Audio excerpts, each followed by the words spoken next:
What I've done here is I'm working on the back of a old drawing board.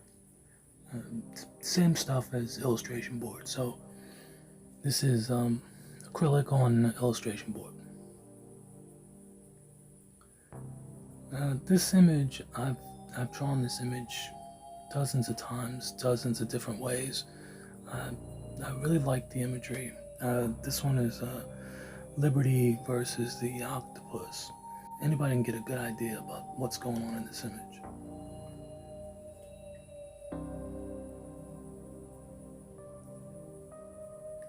Here I'm putting in a little detail brushwork. I like, the way I like to work is I like to work more like watercolors.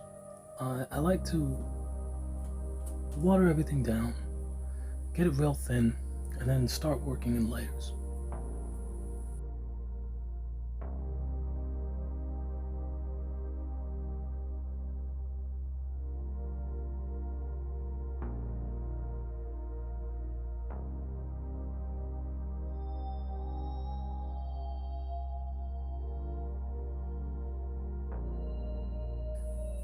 Here I'm cutting some masks for some airbrush.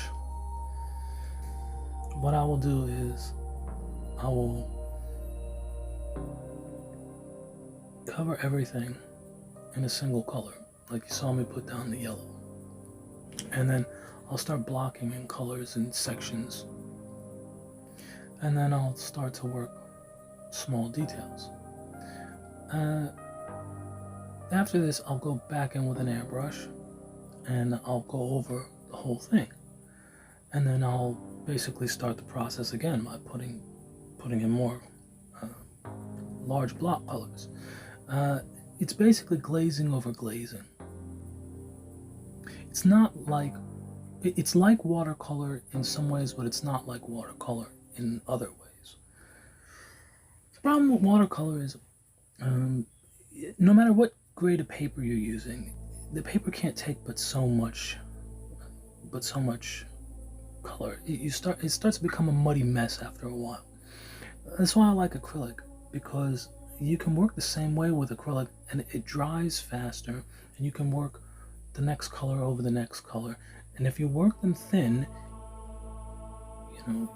you can get a decent glazing effect.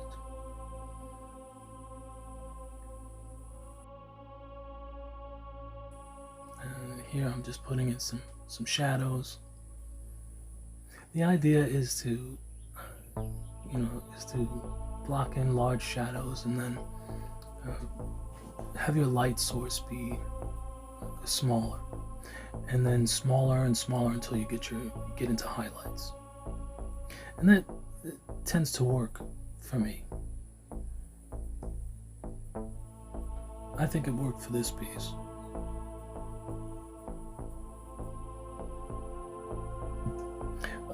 Some things that I think might have gone better with this piece, probably the waves. I was going for sort of an Asian tattoo sort of feel with the finger waves. I really like that look, But when I look back at it, the more I look at it, I think I could have been served better if I had put in more large blocks of white.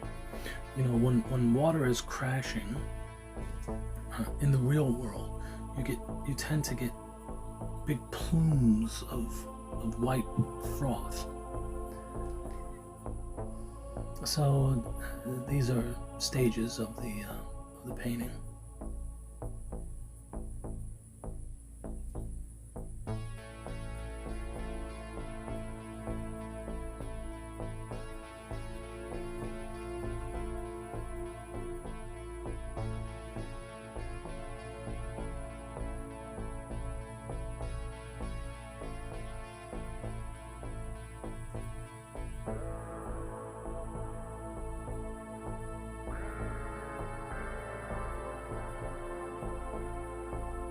I'm going to start getting closer to the finished product here.